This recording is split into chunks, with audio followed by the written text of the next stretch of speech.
Bonjour à toutes et à tous, soyez les bienvenus dans cette nouvelle vidéo. Je vais partager avec vous aujourd'hui un business qui est en hyper croissance et qui offre de très belles opportunités. En revanche, il est un petit peu borderline au niveau de la législation.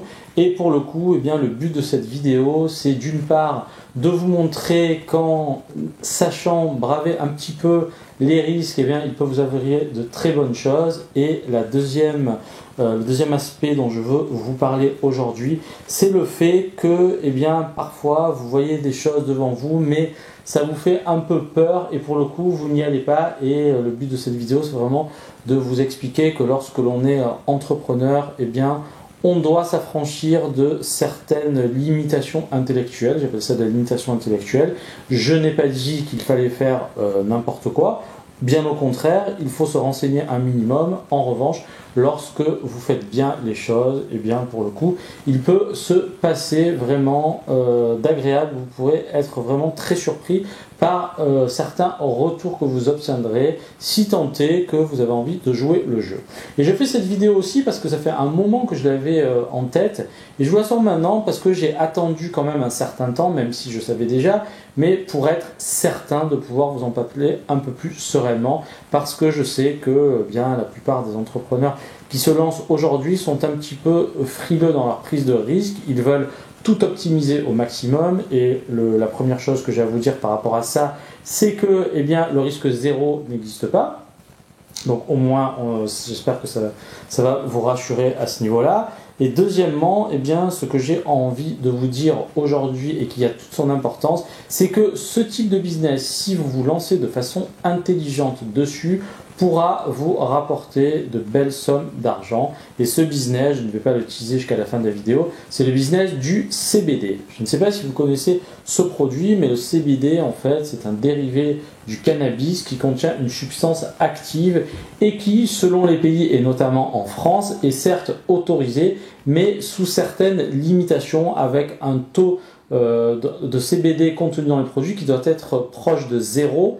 Et donc pour le coup, en France, il est vrai que la commercialisation de CBD effraie certaines personnes, et je pense notamment à quelqu'un avec qui j'avais conseillé de faire ce produit et qui s'était limite énervé parce que c'était un petit peu borderline, sauf que à un moment donné, moi je suis là pour vraiment vous aider à réussir. Je suis pas là pour aller tout le temps dans votre sens et je suis là surtout pour vous dire que avec ce type d'activité, vous pouvez espérer de très beaux retours. C'est la première chose. Je vous montre un graphique là qui parle de lui-même. On va sur Google Trends et on regarde un petit peu. Si vous ne connaissez pas Google Trends, c'est un outil de prévision de recherche.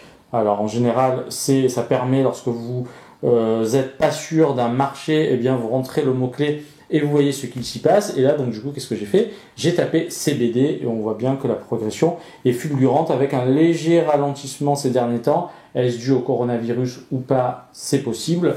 Donc attention, mais globalement, on voit que la courbe explose et ce business est promu à vraiment une très belle croissance dans les années à venir. On parle de plusieurs milliards de dollars de chiffre d'affaires mondial.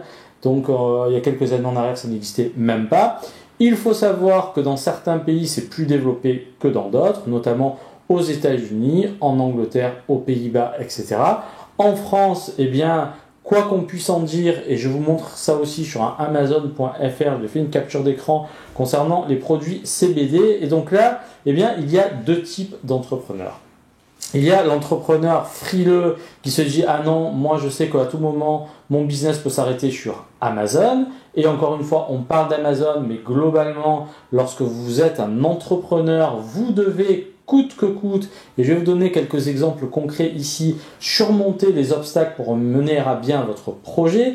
Et l'on parle ici d'imagerie mentale, notamment si vous n'avez pas lu Les lois du succès de Napoléon Hill, je vous invite vraiment à le faire. C'est un livre qui va réellement vous motiver et qui dit la chose suivante, c'est que lorsqu'on a envie d'obtenir quelque chose, l'imagerie mentale est très importante. Fixez-vous sur votre objectif, qu'il soit un minimum grand pour vous faire comprendre que vous en êtes au balbutiement et qu'il y a beaucoup d'étapes à mettre en place pour arriver à votre but. Ne voyez pas trop petit. Si votre unique but, c'est de vendre 4 ou 5 produits, une centaine par mois, vous n'allez pas aller très loin. Maintenant, si votre but, c'est de vraiment voir grand, c'est quoi? C'est de dire, tiens, moi, je vais créer ma compagnie qui va fabriquer toute une gamme de produits qui va être diffusée mondialement. C'est un objectif ambitieux. Il y a des gens peut-être qui vont me dire, ah, mais du coup, j'ai pas forcément les moyens de faire tout ça. On n'a pas dit que vous avez les moyens aujourd'hui. Mais si vous avez une vision qui vous projette assez loin, eh ben ça vous permet de vraiment avancer, de savoir là où vous voulez aller. Si vous vous voyez trop petit, vous n'allez pas avancer. Et c'est vraiment, ce ne sont que des mots, mais ces mots revêtent d'une importance capitale. Donc, essayez dès le départ de voir grand lorsque vous avez un projet pour avoir de meilleurs résultats. Et donc, pour le coup, eh bien, plusieurs possibilités lorsque vous lancez ce type de business, notamment une personne, eh bien, elle s'était fait fermer toutes les pages sur Instagram parce qu'on considérait qu'elle vendait des stupéfiants, ça n'a pas empêché d'arrêter. Une autre personne avait mis un paiement sécurisé sur ton site et PayPal il avait coupé eh bien, tous les paiements sécurisés. Qu'est-ce qu'a fait la personne? Elle n'a pas dit je vais arrêter mon business. Elle a trouvé une autre solution de paiement sur le marché américain. Donc en fait, être entrepreneur, c'est braver eh bien, toutes les difficultés et toujours avancer vers son but. Je n'ai pas dit le produit, là, si vous voulez, en fait, ce qu'il y a de bien, c'est que c'est un marché qui commence à être établi. Je fais un parallèle avec la cigarette électronique.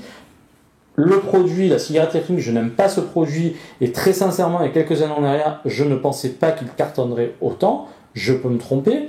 Et pour le coup, eh bien, qu'est-ce qui s'est passé? Il y a des gens qui ont fait des millions et des millions dans la cigarette électronique et j'en connais certains et c'est vraiment la croissance. C'était en hyper croissance et à l'époque, j'avais un projet de start-up et j'avais rencontré une personne dans une pépinière d'entreprise et elle m'avait dit la chose suivante. Alors aujourd'hui, si vous êtes dans la cigarette électronique, on vous suit parce que... Et moi, je croyais pas ça forcément. Et en fait, comme quoi, parfois, il faut écouter ce qu'on vous dit. Bon, j'étais moins mature que maintenant au niveau de certaines choses.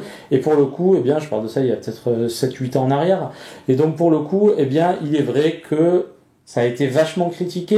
Ça a été sujet combien de fois eh bien, à une coupure nette du marché, des restrictions, etc. Et force est de constater, c'est que aujourd'hui le marché est toujours là. Et donc, il y a deux types d'entrepreneurs. Il y a ceux vraiment qui croient en ce qu'ils font et qui voient le potentiel. Et il y en a d'autres eh bien, qui tout de suite freinent des deux pieds, se disent, moi, je vais pas aller plus loin. Et pour le coup, eh bien, si parfois vous osez aller un peu plus loin que le petit truc sûr, eh bien, il peut vous arriver de très bonnes choses, et notamment le CBD est promu. Donc là, sur le marché américain, ça représentait en 2018 autour des 500 millions de dollars de chiffre d'affaires, et il y a des prévisions qui disent qu'en 2022, ce marché sera multiplié par 40.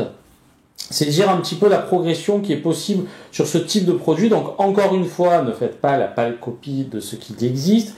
Posez-vous, réfléchissez, prenez toujours un angle un petit peu innovant de manière à vous démarquer de la concurrence. Et pour vous démarquer de la concurrence, il va falloir communiquer et notamment je vais vous faire une vidéo parce que je suis en train de préparer une formation qui va vachement vous aider pour mieux vous faire connaître et pour communiquer.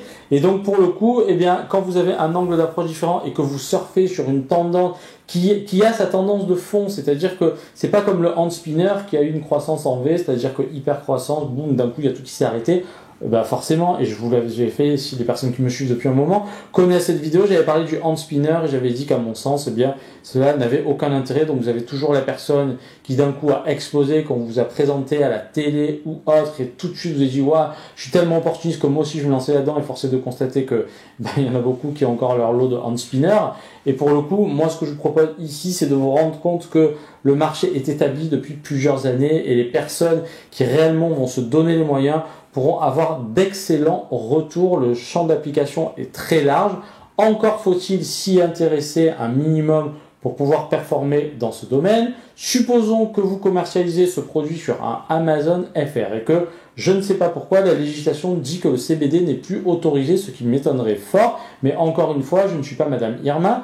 Est-ce que ça vous empêche de continuer votre business? Si vous avez cette vision-là, c'est que vous n'êtes pas un entrepreneur, je suis navré de vous le dire, mais vous devez avoir en main toutes les cordes à votre arc pour pouvoir vous dire, tiens, si cela ne fonctionne pas, j'ai ce plan-là, si ce plan ne fonctionne pas, j'ai celui-là. Être un entrepreneur, c'est ça. Par exemple, je pense à une personne qui, pendant la crise de coronavirus, elle était dans le secteur des cosmétiques avec une très grosse entreprise, et pour le coup, tout s'est arrêté. Qu'est-ce qu'elle a fait? En fait, en parlant avec elle, elle me disait qu'en fait, elle a sourcé eh bien du gel hydroalcoolique, des masques, etc. Et en fait, ça lui a permis de commercialiser ce type de produit en attendant que tout reparte. Et ben voilà, c'est ça être entrepreneur, c'est-à-dire on cherche toujours des solutions palliatives de manière à pouvoir toujours continuer son activité. Et c'est mon conseil aujourd'hui, c'est-à-dire qu'il ne faut pas avoir peur de demain. Si vous vous lancez, il faut que vous ayez qu'une seule chose en tête, c'est votre objectif, et aussi celui-là doit être le plus grand possible pour eh bien, avoir de meilleurs résultats. C'était ce que je voulais vous dire dans cette vidéo. J'espère que pendant ce temps un petit peu plus calme, vous êtes en train, vous aussi, eh bien, de réfléchir sur vos activités et d'avancer dans ce sens, parce que, eh bien, comme vous le voyez aujourd'hui et demain, dans un monde qui est de plus en plus incertain pour diverses raisons, Internet peut être le parfait vecteur de commercialisation de vos produits. Donc, encore une fois, n'arrêtez pas de travailler, profitez eh bien, du calme pour, au contraire, mettre des choses en avant. Pour obtenir des résultats sur le long terme, ça prend plusieurs mois. Donc, mettez-vous dès maintenant au travail. Essayez de créer quelque chose eh bien, qui tienne la route, et vous verrez que tôt ou tard, eh bien, vous aurez des résultats escomptés selon le degré d'investissement que vous mettez dans votre projet. C'est ce que j'ai envie de dire plus communément, ce que vous avez dans les tripes. Voilà. Donc, merci pour votre attention et à très bientôt pour une nouvelle vidéo. Sans oublier la citation du jour, c'est une très belle citation de Rudyard Kipling qui dit la chose suivante. Il faut toujours prendre le maximum de risques avec le maximum de précautions. Et donc cette citation est très belle parce que il faut vraiment comprendre que si vous avez envie qu'il vous arrive des bonnes choses, vous allez devoir prendre des risques. En revanche, renseignez-vous un minimum, prenez un minimum de précautions, mais n'ayez pas peur plus que ça, parce que parfois en fait vous anticipez quelque chose que vous ne connaissez pas. Donc là on voit bien, et je voulais montrer par A plus B, que vous êtes dans un marché qui est en complète croissance. Donc il serait vraiment dommage que parce que il y a un sous-entendu de loi qui devrait peut-être, et pendant ce temps-là, ça fait des années qu'il y a des gens qui gagnent de l'argent, donc à un moment donné, arrêtez de réfléchir, et vous voyez bien que là, il y a pas, le monde entier ne va pas s'arrêter de vendre du CBD. Donc encore une fois, si c'est juste un pays, essayez de voir au niveau, eh bien non plus territorial, mais un minimum, étendez-vous à l'Europe et au monde, parce qu'aujourd'hui, eh bien, avec la mondialisation, vous voyez très bien qu'il faut voir les pays comme des régions. Et regardez toutes les grandes marques en général, c'est marrant, je ne sais pas si ça vous fait le même effet, mais moi quand je regarde des grandes marques et là où elles sont distribuées, vous allez avoir toute une liste de pays et c'est juste hallucinant. Donc il y a vraiment de quoi faire pour les personnes qui s'en donnent les moyens. Merci pour votre attention et à très bientôt pour une nouvelle vidéo. Tchuss!